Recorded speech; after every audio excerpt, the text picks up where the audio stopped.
त्याच पद्धतीने तुमच्या आमच्यासाठी समतेसाठी लढणारे सगळे महापुरुष यांना मी वंदन करतो आणि दोन शब्द तुम्हाला सांगतो।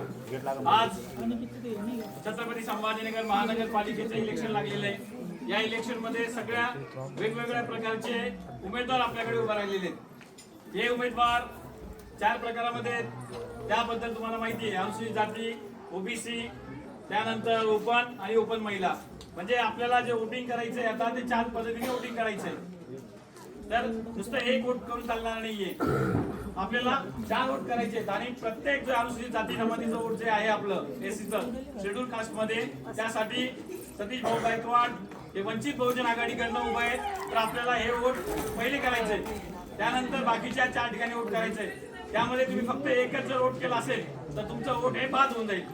त्यामुळे 4 वोट करणं गरजेचे आहे, एवढं सगळ्यांनी लक्षात ठेवायचंय। आज इथे वेगवेगळ्या प्रकारचे उमेदवार आपल्याला बघायला मिळतात।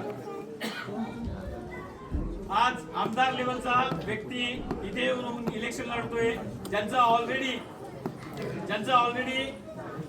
बदनापूरमध्ये जवळपास 15 वर्षापासून ते आमदार आहेत। तरी सुद्धा त्यांच्याकडे पेट्रोल पंप आहेत, 150 शाळा आहेत आणि हजारो प्रॉपर्टी आहे। अशी प्रॉपर्टी असताना त्यांचे बंधू हे ऑलरेडी नगराध्यक्ष आहेत, जिल्हा परिषद सदस्य आहेत। या सगळ्या गोष्टी असताना सुद्धा आपल्या वॉर्डमध्ये एक छोटासा वॉर्ड आहे आपला संजय नगर, त्यानंतर बाजूला मुकिंदवाडी, अंबिकानगर, या सगळ्या प्रभागामध्ये ते पुन्हा येऊ इच्छितात आणि इथे त्यांना राज्य करायचे।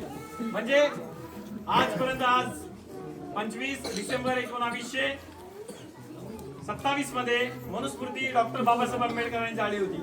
बाबासाहेबांनी मनुस्मृती का बरं जाळली? कारण की हजारो वर्षापासून आपल्यावर जे अन्याय झालेले आहेत, हजारो वर्षापासून आपलं जे घर हे गावाच्या बाहेर होतं, कुसाच्या बाहेर होतं।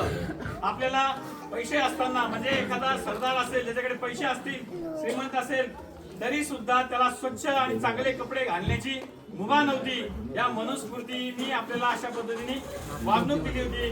त्या वागणुकीमुळे त्याचा विरोध करण्यासाठी डॉक्टर बाबासाहेब आंबेडकरांनी मनुस्मृती जाळली होती। त्या मनुस्मृतीचं दहन आज पुनस्मरण आपण प्रत्येक वेळेस केलं पाहिजे। म्हणून आज तक्षशिला बौद्ध विहारामध्ये आम्ही मनुस्मृतीचं दहन केलेलं आहे। सगळ्यात महत्वाची मला गोष्ट सांगायची आहे की इथे आपण ज्या छोट्याशा वस्तीमध्ये राहतो, इथे मॅक्झिमम दारूची दुकानं आहेत। इथल्या मुलांना शिक्षणापासून वंचित आहेत। 10वी 12वी पर्यंत मुलं आई वडील लक्ष देतात म्हणून शिकतात, परंतु मुलं बिघडले किंवा वाईट वळण त्यांना लागू लागलेले, त्यांना व्यसन लागू लागलेले। माझी कळकळीची विनंती आहे सतीश भाऊ गायकवाडांना की अशा प्रकारचे जे इथे चाललेले धंदे आहेत ते त्यांनी 100% बंद करावेत। इथला प्रत्येक